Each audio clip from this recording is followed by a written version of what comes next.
दोस्तों, मैं आपको पढ़ के सुना रही हूँ निर्मल जी का बहुत चर्चित उपन्यास वे दिन।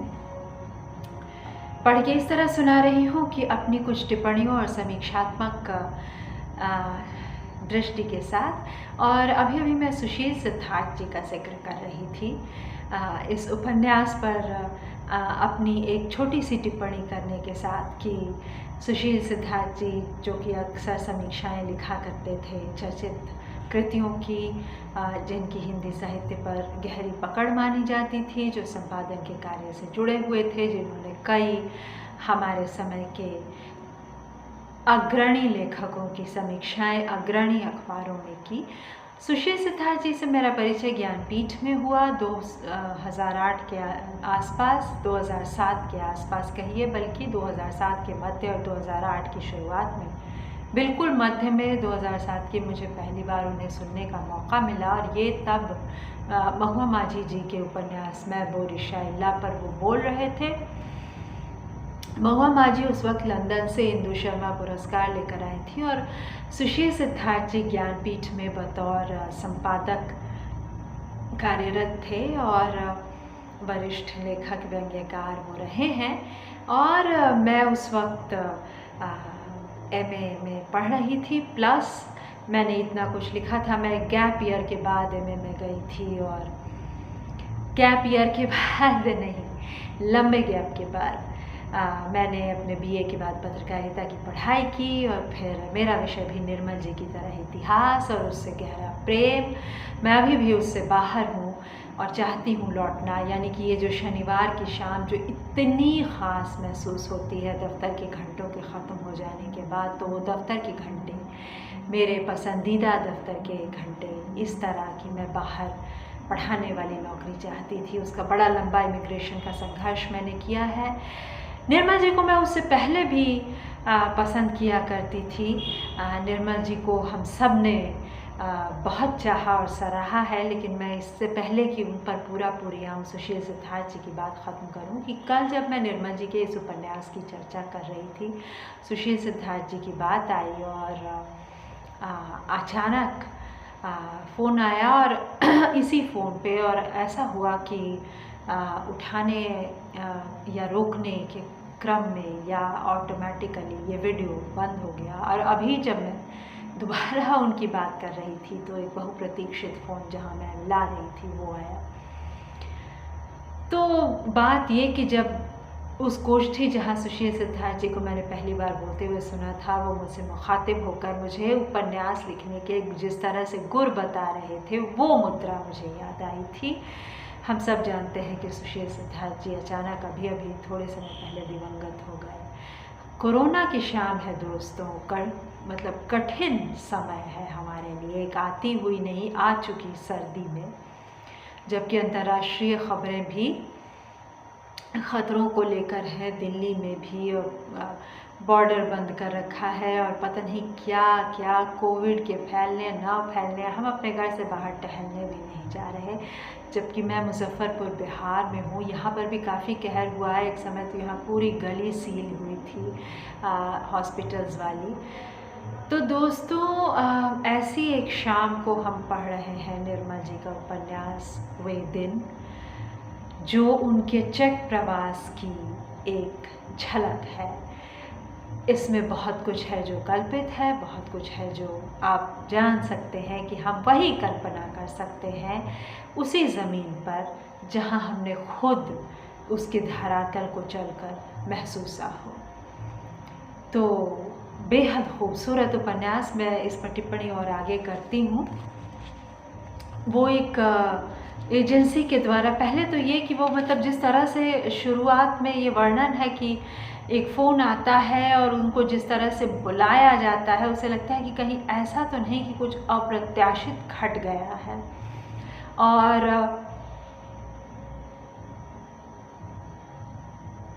जाने से पहले निर्मल जी शायद एक ऐसी लड़की को याद कर रहे हैं जो उनकी प्रेमिका रही है, जिसके पीठ के निशान वो अब भी दीवार पर देखते हैं जहां वो टेक लगाकर बैठा करती थी।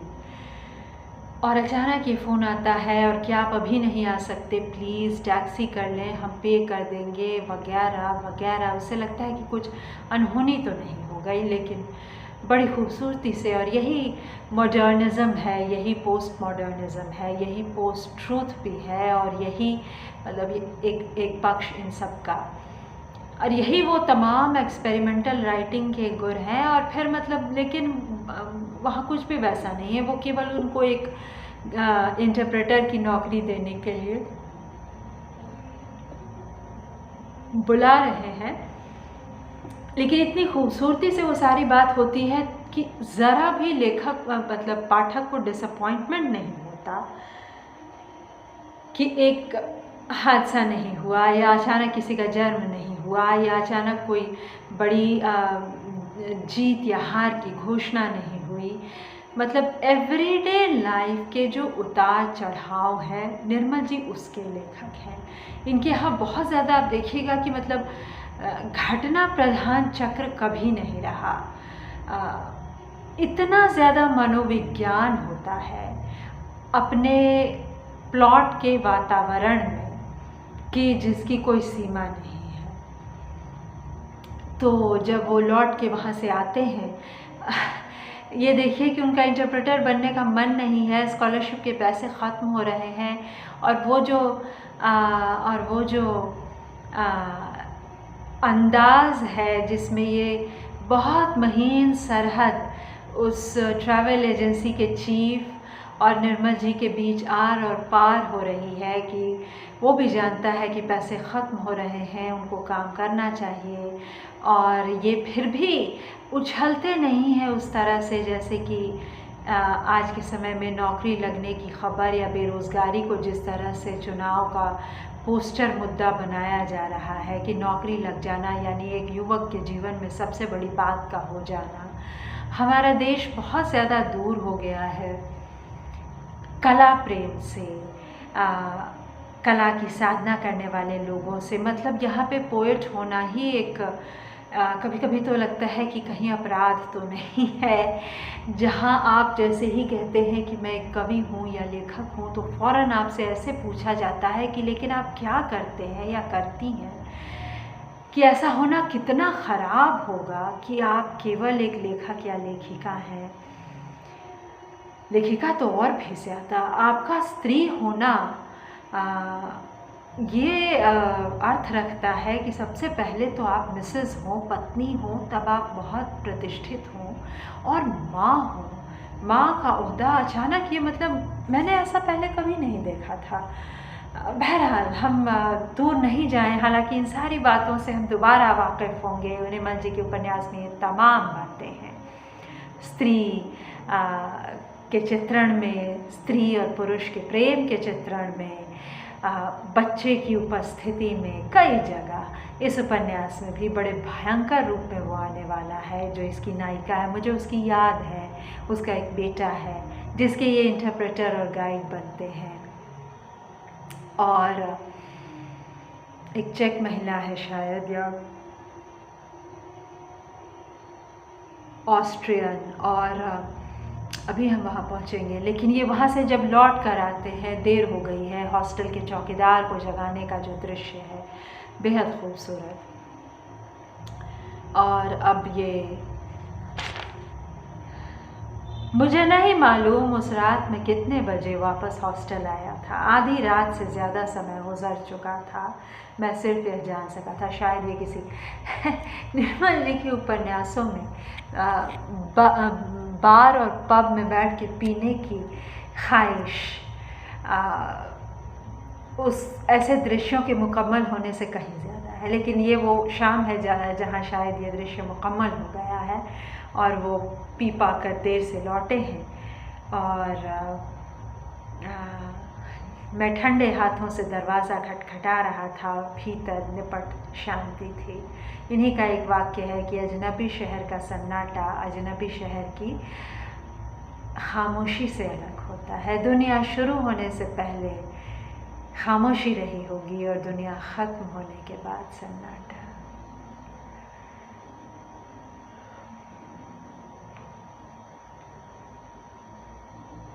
निर्मल जी के वाक्यों में सबसे ख़ास बात यह है कि वो इतने ताकतवर होते हैं, इतने लोडेड, इतने वज़नी होते हैं कि आप 2 मिनट केवल चुप रहकर उनके सौंदर्य को जी सकते हैं और फिर टिप्पणी कर सकते हैं। बहरहाल, जैसा कि मैंने कहा, मुझे नहीं मालूम उस रात में कितने बजे वापस हॉस्टल आया था।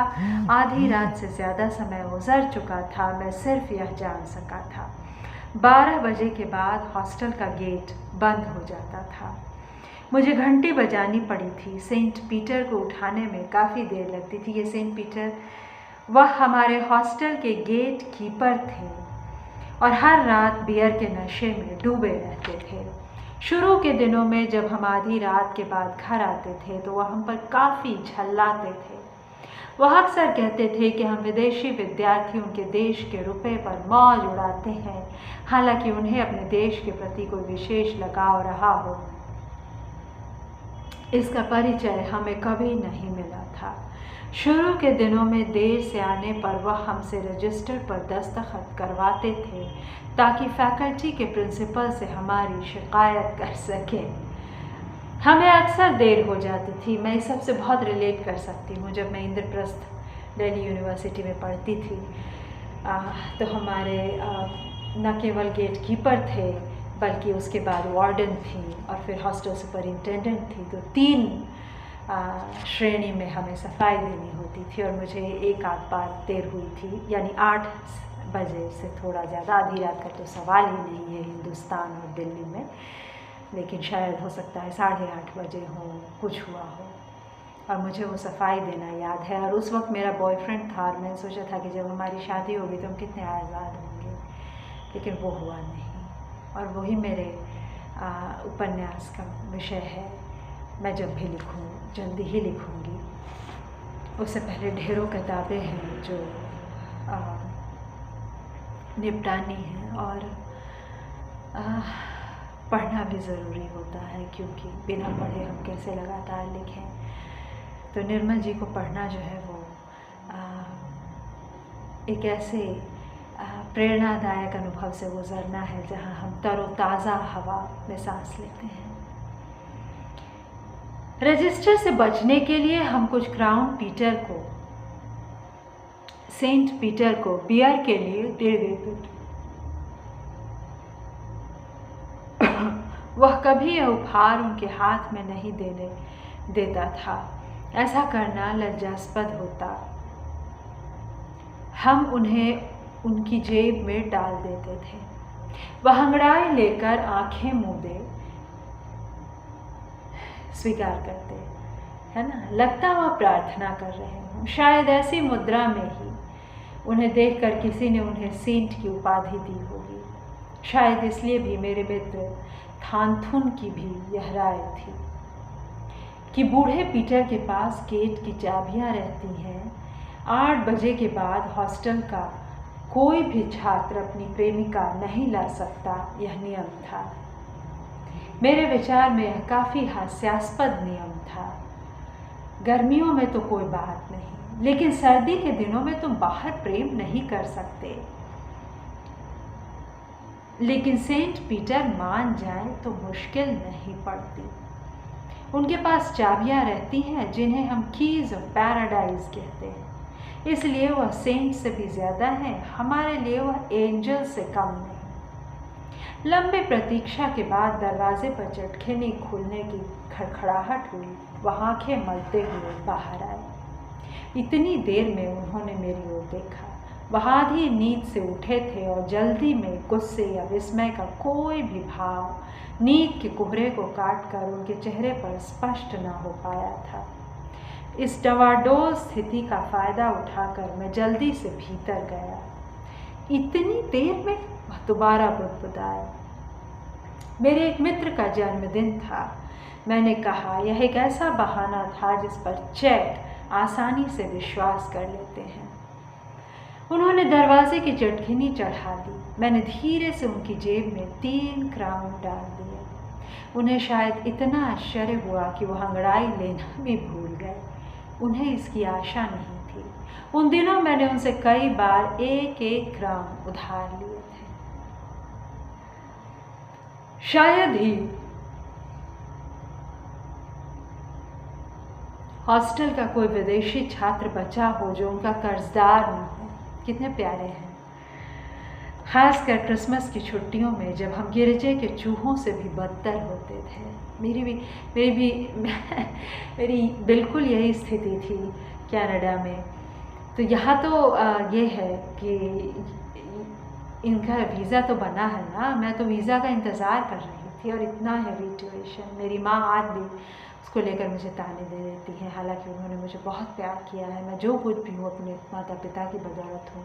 विशेषकर माँ ने मुझ पर बहुत ध्यान दिया और बड़ी लड़ाइयाँ लड़ी हैं मेरे लिए, लेकिन बहरहाल उन्हें विदेश से कोई लगाव नहीं और मुझे बहुत ज़्यादा। यही हमारे बीच एक बात है, सरहद।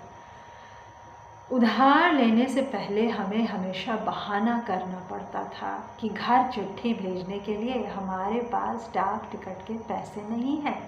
इससे उन्हें बहुत संतोष मिलता था और उधार देते समय उनकी आत्मा शांत रहती थी। उन्हें इस बात से बहुत संतोष मिलता था कि हज़ारों मील दूर रहने के बावजूद हम अपने घरों को नहीं भूले हैं। क्या घर से मनी ऑर्डर आया है? उन्होंने विस्मय से मेरी ओर देखा। नहीं, मुझे काम मिल गया है। मैंने उन्हें लिफाफे में लिपटे नोट दिखलाए। कैसा काम? उन्होंने संदिग्ध दृष्टि से मेरी ओर देखा। बरसों के अनुभव से वह जान गए थे कि विदेशी छात्र छुट्टियों में पब क्रॉलिंग के अलावा कोई दूसरा काम नहीं करते, किंतु संदेह के बावजूद वह लिफाफे को देखकर प्रभावित हुए थे। माफी चाहती हूँ। प्राग में कुछ विंटर टूरिस्ट आए हैं, मुझे उनके साथ रहना होगा, मैंने कहा। मैंने जानबूझकर इंटरप्रेटर शब्द नहीं कहा। उनका अविश्वास तब और गहरा हो जाता। कोई भी विदेशी छात्र उनकी मातृभाषा का इंटरप्रेटर बन सकता है, यह उनके लिए एक असहनीय बात हो जाती। मेरी कोई चिट्ठी आई है? मैंने पूछा। इस समय अपनी चिट्ठियां मांगना उचित नहीं था, लेकिन मैं चाहने पर भी अपनी उत्सुकता नहीं दबा सका। उन्होंने मेरी ओर देखा और फिर चुपचाप अपने क्यूबिकल का दरवाज़ा खोलकर भीतर चले आए। वह क्यूबिकल भी नहीं था, चारों ओर शीशे की खिड़कियों से घेरा ढका वह एक बक्सानुमा केबिन था, जिसका दरवाज़ा सेंट पीटर भीतर से ताला लगाकर बंद रखते थे। उसे देखकर मुझे हमेशा चिड़ियाघर में रखे पिंजरे याद हो आते थे, चारों तरफ से खुले लेकिन भीतर से बंद। सेंट पीटर रात के समय वही मेज़ पर सिर टिकाकर सोते थे। कोने में बासी बियर का मग रखा रहता था। सेंट पीटर ने काउंटर की खिड़की खोली और डेस्क की दराज से 2 पत्र बाहर निकाल लिए। एक स्थानीय पत्र उन्होंने मेरे आगे बढ़ा दिया। दूसरा पत्र जो मेरे घर से आया था अब भी उनकी हथेली के नीचे दबा था। इसके टिकट? उन्होंने मेरी ओर देखा। हाँ, लेकिन ज़रा जल्दी करो, मैंने तनिक अधीर होकर कहा। अच्छा, पहले मुझे जगा दिया, अब जल्दी लगी है, उन्होंने कहा। उन्हें विदेशी टिकट जमा करने का शौक था। शायद ही किसी विदेशी छात्र के पत्र उनकी कैंची से बच जाते थे। शौक था, यह कहना भी मुश्किल है। उन दिनों प्राग में विदेशी टिकटों को बहुत ऊंचे दामों पर बेचा जा सकता था। हॉस्टल में यह आम अफवाह थी कि उसकी रात की बियर इन्हीं टिकटों से आती है। बाहर अब भी बर्फ गिर रही है? उन्होंने पूछा। अब ज़्यादा नहीं है, मैंने कहा। तुम्हारे देश में क्या इतनी सर्दी पड़ सकती है? उन्होंने पूछा। मैं चुप रहा।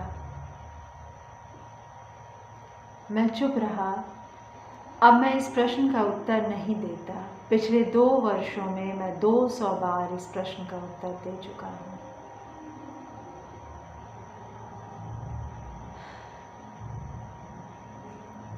उन्होंने टिकट काटकर लिफाफा मेरी ओर बढ़ा दिया। बहन का पत्र था, यह मैं शुरू में ही पहचान गया था। मेरी उत्सुकता सहसा मर गई थी। इस बार कोयला कम है, सेंट पीटर ने फुसफुसाते हुए कहा, हो सकता है कुछ दिनों में सेंट्रल हीटिंग खत्म हो जाए। गर्म पानी भी शायद नहीं आएगा। तुम शायद 6 महीने तक नहीं नहा सकोगे। मैंने लिफाफा जेब में रख लिया। गर्म पानी आता भी रहे तब भी नहाने में मुझे ज़्यादा दिलचस्पी नहीं। मैं अपने कमरे में जाने के लिए उतावला हो रहा था, लेकिन उन्होंने बीच में ही मुझे रोक लिया। तुम लोग अपने देश में कितनी बार नहाते हो? बहुत कम। जब बारिश होती है तभी लोग बाहर नहाने के लिए निकलते हैं। इससे पहले वह और कुछ पूछ पाते, मैं सीढ़ियाँ चढ़ने लगा। क्या बदमाशी! जबकि हमारे यहाँ रिचुअलिस्टिक ढंग से सुबह नहाने का ऐसा क्रियाक्रम मनाया जाता है। क्रियाक्रम यानी क्रियाकलाप, कर्मकांड, है ना। लेकिन मैं रात में नहाती हूँ। ये आदत मुझे क्वीन मेरीज़ के हॉस्टल में लगी और तब से नहीं छूटी। मेरी एक बहुत प्यारी दोस्त थी जो लीबिया से आई थी और जिसकी आदत थी कि वो नहा कर सोती थी और सुबह तैयार होकर स्कूल चली जाती थी, और मैं भी यही करती हूँ उसके बाद से।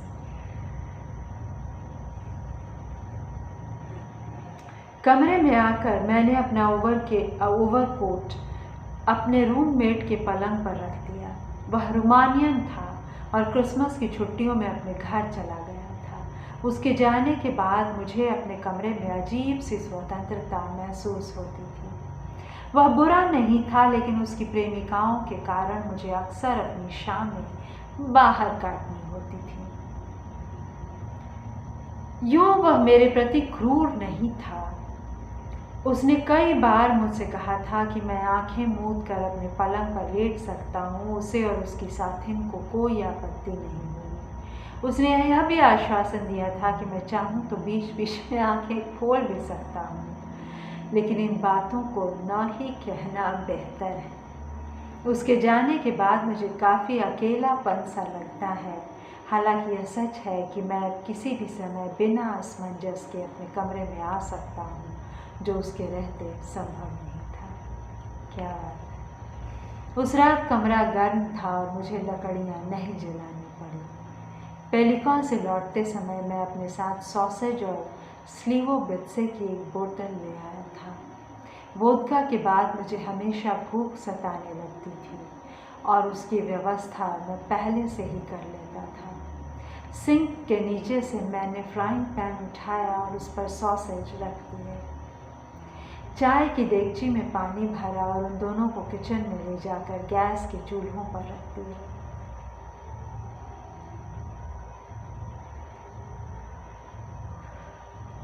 किचन मेरे कमरे से ज़्यादा दूर नहीं था। मुश्किल से हॉस्टल में अलग अलग ब्लॉक थे और हर ब्लॉक के निवासियों का अपना अलग किचन था।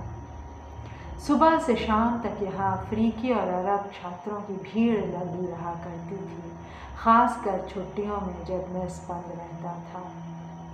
स्टोव के इर्द गिर्द आलूओं और अंडों के छिलके, मछली के खाली टिन और बियर की बोतलें बिखरी रहा करती थीं। छुट्टियों में उन्हें साफ करने वाला कोई नहीं था। उस रात वह वीरान पड़ा था। वह शनिवार की रात थी और अभी तक बहुत से छात्र अपने अपने रात के अड्डों से वापस नहीं आए थे। वैसे भी क्रिसमस के दिनों में शायद ही कोई आधी रात से पहले लौटता था। वापस कमरे में जाने की इच्छा नहीं हुई। किचन कमरे से भी ज़्यादा गर्म था।